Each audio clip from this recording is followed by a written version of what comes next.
Lawmakers in Washington hoping to avoid going over the fiscal cliff. Each party is putting together a plan to submit to the president next week. Are they making any progress? Let's ask Texas Republican Congressman Kevin Brady. He is a member of the powerful House Ways and Means Committee. Congressman, thanks so much for joining us. And, give us the truth. Are you guys making any progress? You know, I think we are. Republicans, we certainly understand the seriousness and urgency of the fiscal cliff. And to that end, we've reached across the table to outline a plan for increased revenue through a stronger economy, focused really on a much better, much simpler tax code. What's missing in the equation, what's missing in the balance, is authentic spending cuts. We're waiting for the president to outline the types of spending cuts that actually sends a signal to the market, to investors, that America is serious about getting its financial house in order. Okay, so let me decode a little bit of what you just said. You talked about increasing revenue through economic growth and a simplification of the tax code. That sounds like closing loopholes, but not raising marginal rates, which I think, still feels like it's the hill that Democrats are willing to die on.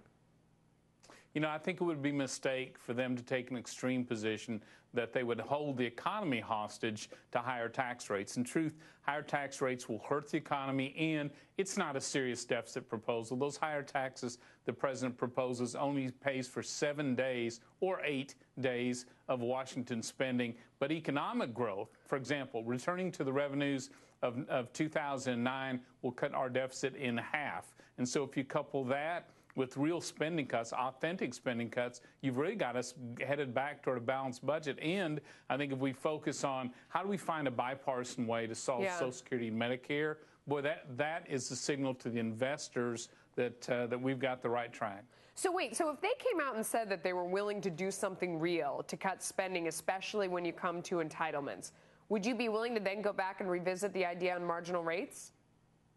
Well, my thought still is if you raise taxes on small businesses, and on successful families, you've actually dragged the economy down. That doesn't help us close that deficit gap. It may be politically a fun move for someone to hang their hat on, but from a deficit in an economic standpoint, it just doesn't make sense.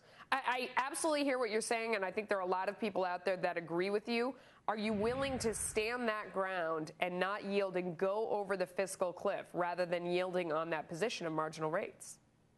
I think it's important for us to solve this problem in a sound way before we get to that fiscal cliff. One, it's ridiculous, frankly, that all this has been punted into the end of the year anyway. I think with the economy flying so low and so slow, Congress and the president ought not be creating turbulence right now. So let's just solve this thing, but let's solve it the right way. I hear you, but if you're saying I won't raise marginal rates and they're saying there's no deal without raising marginal rates, then what do you do from there to avoid going over the cliff? I think the common ground is revenue. We know that we can't balance and pay our debts, frankly, and bills at 15% of GDP, which is what we're generating today. But at 18.5%, it's a different issue. We think we can work with the president and Democrats to find a way to create new revenue, substantial revenue, to start tackling this deficit problem. So you think you have a proposal on paper, laid out that is very clear, because they say the math doesn't work, but you think you can show them the math and bring a proposal to the president that generates enough revenue to convince them to back off the marginal tax rate thing?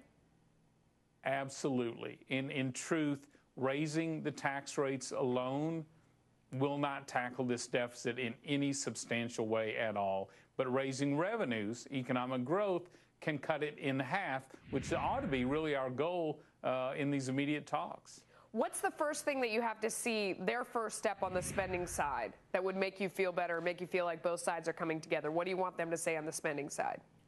I think a strong number of authentic spending cuts, not backloaded 10 years from now, but real cuts moving forward, less harmful than those slated for national security. I think that would be a big first step. But also, I really think that as long as we continue to duck the challenges in Social Security and Medicare as a nation, we still risk seeing a credit downgrade in the future. That's what the market knows we need to tackle. Congressman, thank you so much for coming on. We appreciate it. Thank you, Melissa.